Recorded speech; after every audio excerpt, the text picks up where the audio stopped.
أعوذ بالله من الشيطان الرجيم. بسم الله الرحمن الرحيم. الرحمن علم القرآن خلق الإنسان علمه البيان. الشمس والقمر بحسبان والنجم والشجر يسجدان والسماء رفعها ووضع الميزان ألا تطغوا في الميزان وأقيموا الوزن بالقسط ولا تخسروا الميزان والأرض وضعها للأنام فيها فاكهة والنخل ذات الأكمام والحب ذو العصف والريحان فبأي آلاء ربكما تكذبان خلق الإنسان من صلصال كالفخار وخلق الجان من مارج من نار فبأي آلاء ربكما تكذبان رب المشرقين ورب المغربين فبأي آلاء ربكما تكذبان مرج البحرين يلتقيان بينهما برزخ لا يبغيان فبأي آلاء ربكما تكذبان يخرج منهما اللؤلؤ والمرجان فبأي آلاء ربكما تكذبان وله الجوار المنشآت في البحر كالأعلام فبأي آلاء ربكما تكذبان كل من عليها فان ويبقى وجه ربك ذو الجلال والإكرام فبأي آلاء ربكما تكذبان يسأله من في السماوات والأرض كل يوم هو في شأن فبأي آلاء ربكما تكذبان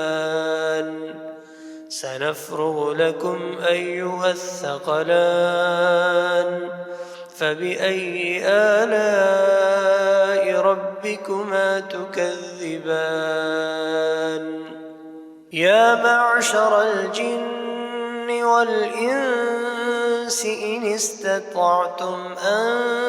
تنفذوا من أقطار السماوات والأرض فانفذوا لا تنفذون إلا بسلطان فبأي آلاء ربكما تكذبان يرسل عليكما شواظ من نار ونحاس فلا تنتصران فبأي آلاء ربكما تكذبان فإذا انشقت السماء فكانت بردة كالدهان فبأي آلاء ربكما تكذبان فيومئذ لا يسأل عن ذنبه إنس ولا جان فبأي آلاء ربكما تكذبان يعرف المجرمون بسيماهم فيؤخذ بالنواصي والأقدام فبأي آلاء ربكما تكذبان هذه جهنم التي يكذب بها المجرمون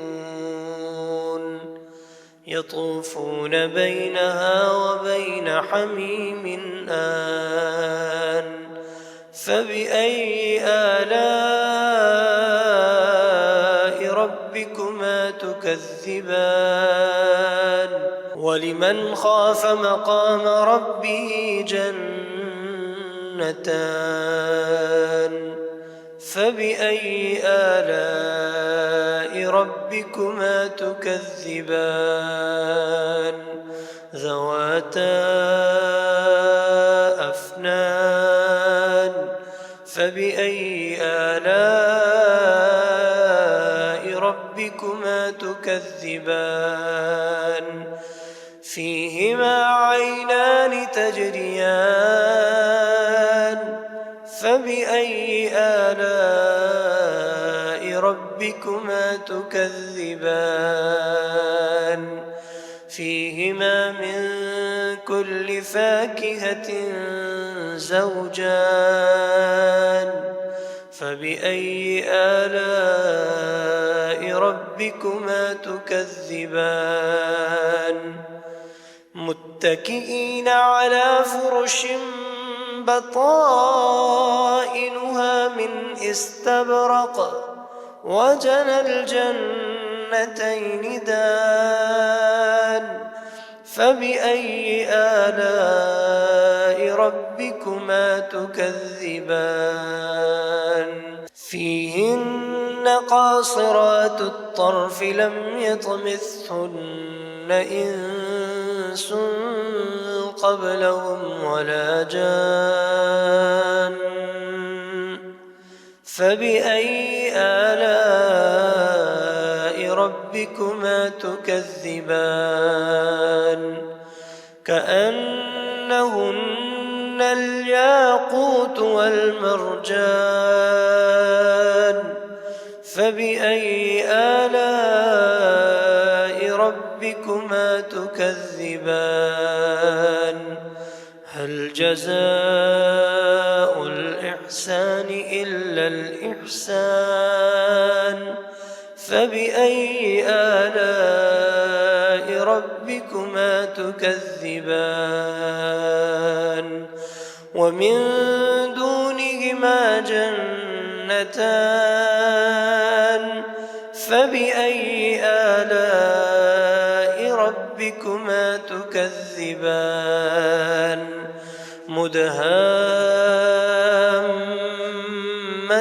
مدهامتان فبأي آلاء ربكما تكذبان فيهما عينان نضاختان فبأي آلاء ربكما تكذبان فيهما فاكهة ونخل ورمان فبأي آلاء ربكما تكذبان فيهن خيرات حسان فبأي آلاء ربكما تكذبان حور مقصورات في الخيام فبأي آلاء ربكما تكذبان لم يطمثهن إنس قبلهم ولا جان فبأي آلاء ربكما تكذبان متكئين على رفرف خضر وعبقري حسان فبأي آلاء ربكما تكذبان تبارك اسم ربك ذي الجلال والإكرام صدق الله العظيم.